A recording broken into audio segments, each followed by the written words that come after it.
Hello, everybody. My name is Silas, and today we are at Universal Studios Hollywood. And in today's theme park agenda, we're going to be getting on the new Fast and Furious Hollywood Drift roller coaster. They are doing previews for pass holder members right now, and we're going to go ride it. I will let you guys know how it is. So last week, Universal Studios had sent out an email for pass members only, and this was to ride the new Fast and Furious Hollywood Drift roller coaster, which after RSVPing a certain time slot, you then receive a confirmation email to head near the Dodger store, which then a team member will give you a wristband. And depending on that time slot that you chose, that would be the color of your wristband. So mine was yellow because it was for 1 o'clock. You need my confirmation? Yes. Okay, no worries. And they did have other colors depending on which other RSVP you took. Mine was for 1 p.m. through 3 p.m. and that was the yellow wristband that we received. But depending on the other time slot that you may have chosen, you may get a different colored wristband. But once we were in the actual park, I was all the way down by Super Silly Funland. That's how long the line was. But I didn't stay in there too long, as the line itself started moving pretty fast, actually. And I think this was due to more of the fact that it was 1 p.m. and they started letting in everybody all at once. So that was pretty nice. It didn't really have to wait that long, actually. It was probably max maybe 30 to 25 minutes, just about. So, yeah, it was nice. It was almost like a complete walkthrough. But I'll let you guys enjoy the entrance here and just what this ride has to offer as you kind of look at everything. Enjoy.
Another thing that I wanted to point out is when you end up getting to the actual front of the Fast and Furious roller coaster, you will have to put all of your items inside of a locker, whether if it's a hat, keys, phone, wallet, any loose item that can potentially fall off, you will have to put it in the locker. But don't worry, they will give you a locker ticket, and from there you can put all your stuff in the locker. Make sure every single item that you have is in there. Because they will have you go through a metal detector as well, just to make sure you don't have any loose items. And this is to just prevent any items from falling. That way Universal Studios doesn't have to go out and retrieve them after. So I was able to get my glasses in there. You are able to wear your glasses. They do advise to hold on to them if you are going to wear your glasses. That's how I was able to get some of these shots with my Ray-Ban Meta glasses that I have. So yeah. And then this was the rest of the building. It looks so cool in here. I mean, all the murals and everything like that. And it was just such a cool ride. Even going through the entire ride, it was just really cool. So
ride was the best ride I've ever ridden in my entire life.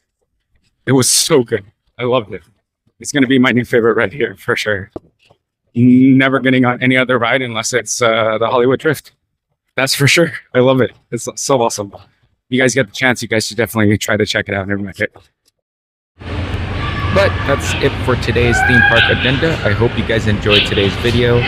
Please like and subscribe, and I will definitely see you guys into the next one.